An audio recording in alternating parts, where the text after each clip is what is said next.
Hey folks, Michael Mann with Michael Mann Security Services, and welcome to the last installment of Comprehensive Physical Security for Churches. We're going to talk about your physical security plan or physical security plans. We've talked about physical security assessments or PSAs.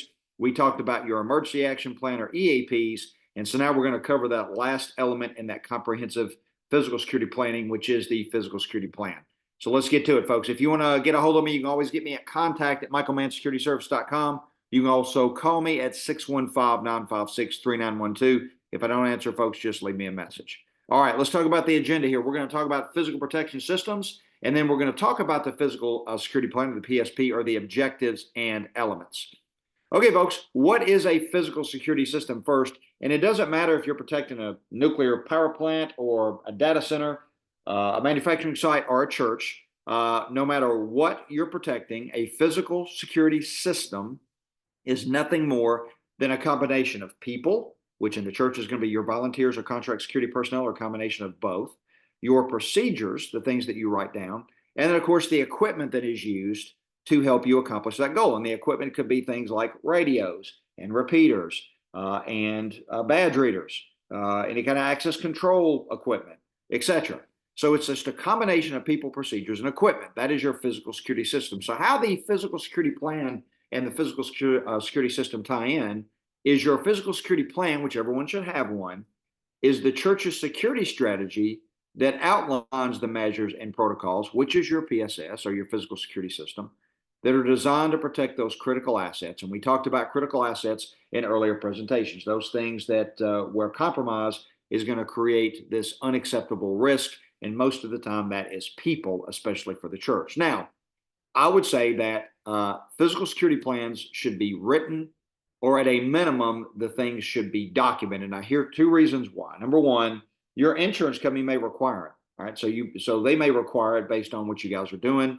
Two, if you've got a leader, especially if they're volunteers that are leading the team, and they leave or they go to another church, they leave the church, they come off the team because their season in serving in security is over.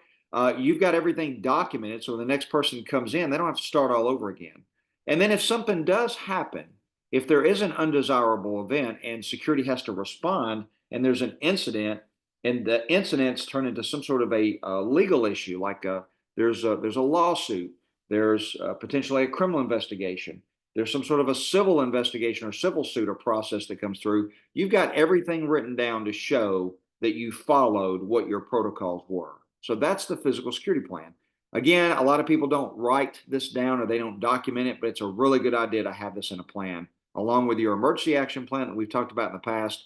And obviously, you also need to have a physical security assessment and keep it on hand to show why you're doing what it is that you were doing, okay? So when we talk about physical security plans, let's talk about what's in them. If I'm like, hey, will you write this down? Well, what should be written down? Well, number one, a good thing is to write the requirements for your physical security personnel, whether those are contract or whether those are volunteers or a combination. So how do you vet and select those folks, whether they're contractors and you guys are going through a contract security organization, or they're the volunteers? How are you selecting those security personnel? Number two, what is the training required for those folks?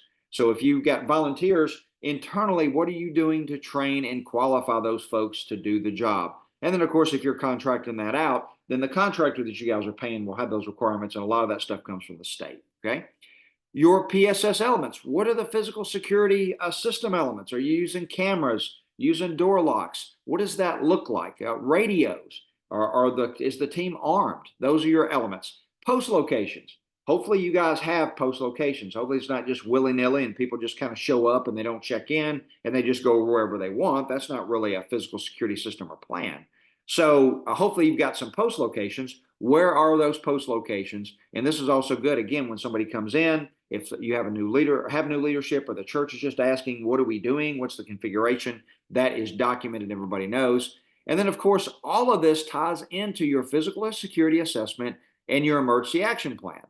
So even though I've got the physical security plan and all these elements written, remember in the EAP presentation I talked about, you can actually add the response procedures in your EAP for your physical security personnel.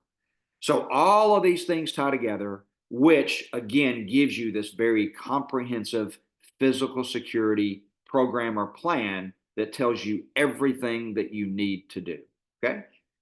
All right, folks, as a physical security expert in many environments, data centers, nuclear security, or nuclear power plants, nuclear fuel sites, weapons facilities, and of course, the most important faith-based organizations, churches, ministries, private Christian schools. Guys, Michael Mann Security Services does everything. We come in, we do comprehensive physical security assessments. We write the emergency action plans for your church. We write the physical security plans for your church. We also provide training services for both contract security personnel and your volunteers. And of course, we provide contract security services for your churches and ministries. That is a big business for us. And the only thing we provide is work for those ministries, whether those are behavioral detection officers in plain clothes or whether those are armed or unarmed uniformed personnel that are designed to provide that visual deterrent. All right, folks, again, if you want to get a hold of us, you can get me at contact@michaelmannsecurityservice.com or you can call me at 615-956-3912. And remember, it is about prevention, not response.